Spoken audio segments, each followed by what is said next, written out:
నమస్కారం కృష్ణ గారు. IVR talks స్వాగతం. మనం ఈ అంతర్జాతీయ విషయాల మీద మాట్లాడుకునేటప్పుడు ఈ మధ్య ఆల్రెడీ ఇదివరకు మనము ఈ ఇజ్రాయెల్ కాన్ఫ్లిక్ట్ మీద చాలా సార్లు డిస్కస్ చేశాము.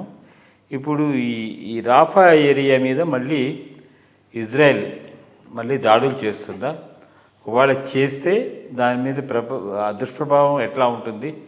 భారతదేశంలో ముఖ్యంగా మరి మనకి సరుకు రవాణా కానీ లేకపోతే అక్కడ మామూలుగా పీస్ఫుల్ అట్మాస్ఫియర్ అనేది ఉంటే మనకి కూడా హాయిగా ఉంటుంది. బట్ దాని మీద ఒక చిన్న మీరు ఒక స్పందన. ఐ థింక్ ఇజ్రాయెల్ స్ట్రాటజిక్గా కొంత మిస్టేక్ చేసిందనే అనుకోవాలి. ఇప్పుడు మోర్ ఆర్ లెస్ గాజా ఏరియాలో చిక్కుకొని పోయింది. అది మోస్ట్ ఇంపార్టెంట్ థింగ్. ఇది క్విక్గా చేసేసి బయటపడి ఉంటే సరిపోయింది. ఒక రకంగా హమాస్ ట్రాప్ వేసినట్టే ఉంది ఇజ్రాయెల్కు. ఇప్పుడు ఏమవుతుంది, బయటికి రాలేరు, ఉండను లేరు. హమాస్ చాలా క్లవర్గా ప్రజల్లోకి వెళ్ళిపోయింది. సో వీరు ఏమి చేసినా ప్రజలను, సివిలియన్ పాపులేషన్ను టార్గెట్ చేయకుండా హమాస్ను టార్గెట్ చేయలేరు. సో సివిలియన్ పాపులేషన్లో ఒక నలుగురు చనిపోయినా అది పెద్ద న్యూస్ అవుతుంది, ఇంటర్నేషనల్గా రియాక్షన్ వస్తున్నది. So country by country Israel disown చేస్తున్నాయి. ఏ మూమెంట్లోనైనా అమెరికా కూడా డిసోన్ చేయొచ్చు. బికాస్ ఈ ప్రెషర్స్ ఎక్కువైతే అమెరికా కూడా దిస్ ఫార్ నో ఫర్దర్ ఉంటుంది. అందుకని రాఫా వెళ్ళిపోతూ ఉంటుంటే అమెరికా ఒప్పుకోవట్లేదు.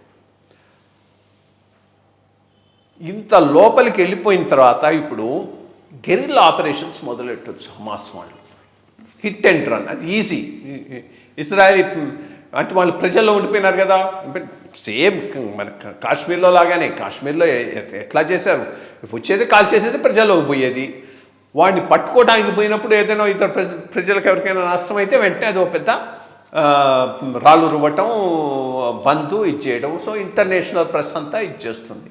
సో ఇది standard guerrilla tactics used in Kashmir ఇప్పుడు పాలస్తీనియా గాజా దీంతో యూస్ చేస్తూ ఉన్నారు. సో ఇది లాంగ్ రన్ అయితే ఎకానమీ మీద కూడా దెబ్బతి ఉంటుంది. మరి ఇది ఎట్లా బయటపడాలి అనే దానికి ఇప్పుడు ఆ హోస్టేజెస్ని తీసుకొచ్చుకోవటం ఒకటి, హమాస్ని కట్టడి చేయటం. హమాస్ అంటే అది చాలా పెరిగిపోయింది. ఒకటి దీనికి చాలా సపోర్టు పక్కన ఉన్నటువంటి ముస్లిం నేషన్స్ నుంచి ఉన్నాయి. వాళ్ళ ఆన్ దేర్ ఓన్ వచ్చేది కాదు. బేసిక్గా ఇప్పుడు వాళ్ళ ఆ రూట్స్, ఆర్మ్స్ రాకుండా చూసుకోవటం, వాటిని సీల్ చేయటం, అక్కడ వీళ్ళ మనుషులను పెట్టుకోవటం.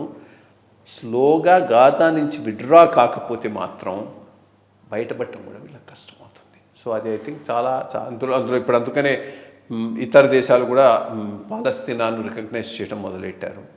లాంగ్ రన్లో సపరేట్ పాలస్తీనాకు ఒక రోజైనా, ఈ రోజు కాకపోయినా రేపైనా కానీ ఇజ్రాయెల్ కన్సిడర్ చేయాల్సి ఉంటుంది. అమెరికా గట్టిగా ప్రెషర్ పెడితే నో చెప్పే పరిస్థితి ఇజ్రాయెల్ కూడా లేదు నా దృష్టిలో.